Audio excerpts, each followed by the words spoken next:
Bitmine announced a $200 million investment into Beast Industries, Mr. Beast, deal expected to close around January 19, 2026. At the same time, Bitmine is aggressively building an ETH treasury. Management targets 5% of circulating supply. The company asked shareholders to expand authorized shares, the infamous 50B proposal, to keep its acquisition cadence running. Those three items, Beast, the ETH treasury, and the share authorization vote, are the main drivers. See the company PR and coverage for the deal and closing date. Bmnr lives at the intersection of three narratives. Treasury as asset. The company's market value is tightly linked to the size and value of its ETH holdings.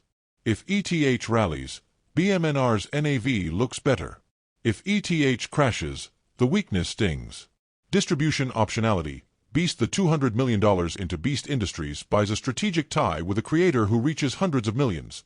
The idea is to use that distribution to accelerate tokenization/DeFi adoption. That's optional upside, not guaranteed cash. Corporate mechanics, shares, and funding. The charter amendment to expand authorized shares changes the company's ability to fund buys and make acquisitions.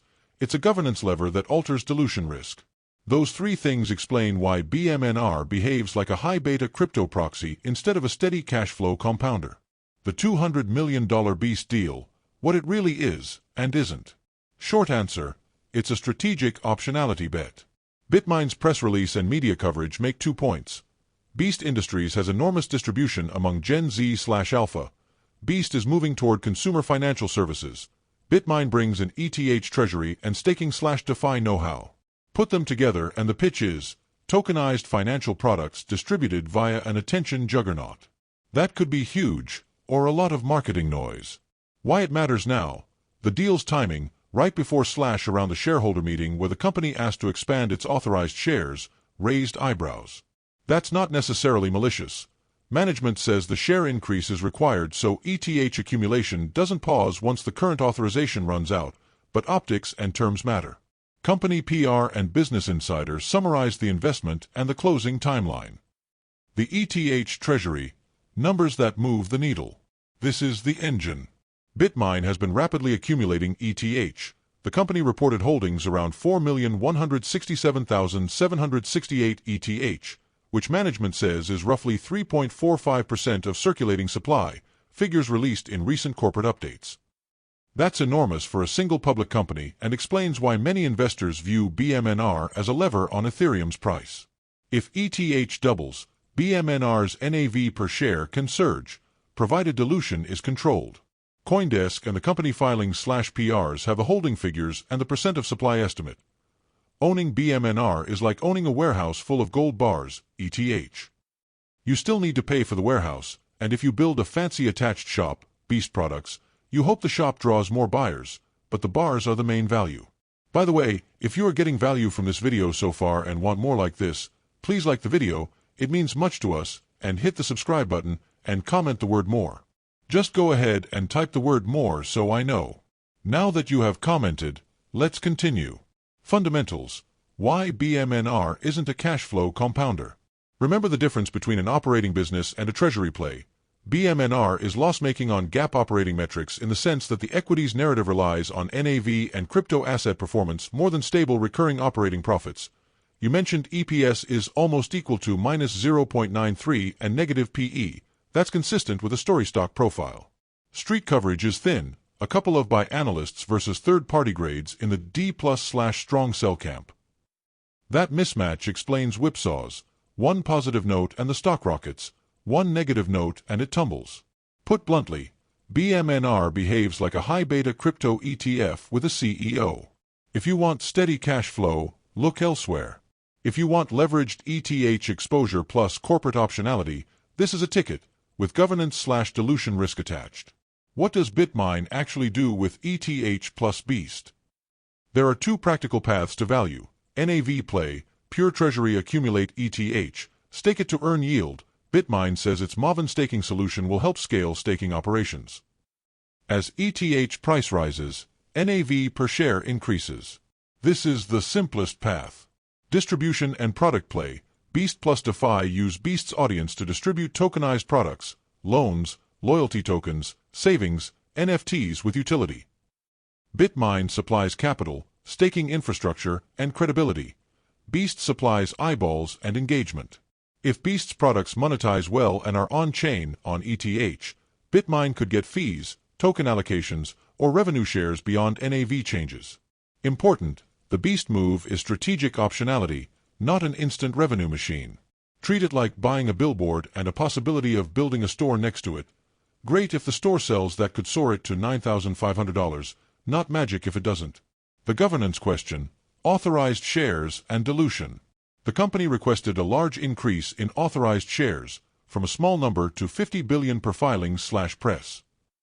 That's an authorization, not immediate issuance, but it vastly expands the company's future ability to issue stock. Management argues it's necessary to keep ETH accumulation efficient. If they run out of authorized shares, accumulation must pause. Critics worry it's a blank check for dilution. Practical takeaway: keep an eye on how shares are issued if approval passes. Are they issued at MNAV premium? Are there anti-dilution protections? The vote is the governance fork in the road. SEC filings and the chairman's message explain the rationale and mechanics. Technical price scenarios: conservative, base, and moon. Okay, you wanted price predictions for 2026 guided by indicators. This is not a guarantee. It's a structured scenario map based on ETH moves, technical thresholds, and dilution assumptions. Scenario A: conservative, ETH flat, dilution occurs. Assumptions: ETH stays flat or down. Bitmine issues additional shares for liquidity or acquisitions at modest premiums. Technical triggers: price fails to hold the middle Bmnr, $30.7, and slides toward the lower band, $25.7. Result: Bmnr trades in the $18.35 band most of the year. Downside to mid-teens if extended dilution plus ETH weakness. Why? NAV pressure plus dilution equals significant realignment. Scenario B: base case, ETH up 1.52x in 2026, no reckless dilution. Assumptions: ETH has a healthy year, 50 to 100% gains. Bitmine continues disciplined accumulation. Beast is optional upside but not material yet. Technical triggers: price breaks and holds above the upper Bmnr, $35.8, on volume. MACD turns decisively bullish. ADX climbs above 20, trend forms. Result: Bmnr can see a 2-4 times move from mid-$30s into the $70 to $120 range depending on leverage and issuance. This is where the 3-4x on 1 times ETH intuition from the community comes from. Scenario C: bull case/moonshot, ETH 3-5 times, product monetization. Assumptions: ETH significantly outperforms, 3 times plus. Beast launches monetized financial products with on-chain economics, and Bitmine keeps dilution tightly controlled. Technical triggers: weekly closes far above prior highs. ADX greenlights a sustained trend, volume multiples. Result: Bmnr retests prior runaway highs, $150 plus possible, speculative. This is high volatility, narrative-driven upside. Which is most likely? Base case is plausible if ETH has a good year and management remains disciplined. The key variable is dilution plus ETH. Both determine the NAV per share math. Note this as well. Daniel 7 verses 25 to 27 tells us, "And he shall speak great words against the Most High, and shall wear out the saints of the Most High, and think to change times and laws. And they shall be given into his hand until a time and times and the dividing of time. But the judgment shall sit, and they shall take away his dominion, to consume and to destroy it unto the end. And the kingdom and dominion, and the greatness of the kingdom under the whole heaven, shall be given to the people of the saints of the Most High, whose kingdom is an everlasting kingdom, and all dominions shall serve and obey him." Want more information about the books of prophecy? Please check the description section. That's the end for now. If you have watched until the end, drop a comment like this: "I stayed until the end." Just comment that I stayed until the end. When I see this comment, I will give you a heart. 3 more favors I request from you. First, like this video, subscribe, and then turn on the notifications bell. If you do this, you greatly encourage us to continue bringing to you more insightful videos. Do not miss out on our future videos. All I am asking is your subscription. Thank you for joining me today. Your support means so much to us. Do not hesitate to share this video to help someone who may benefit. I recommend that you watch the next video, subscribe to the channel, and share your thoughts about today's video. Wish you God's love.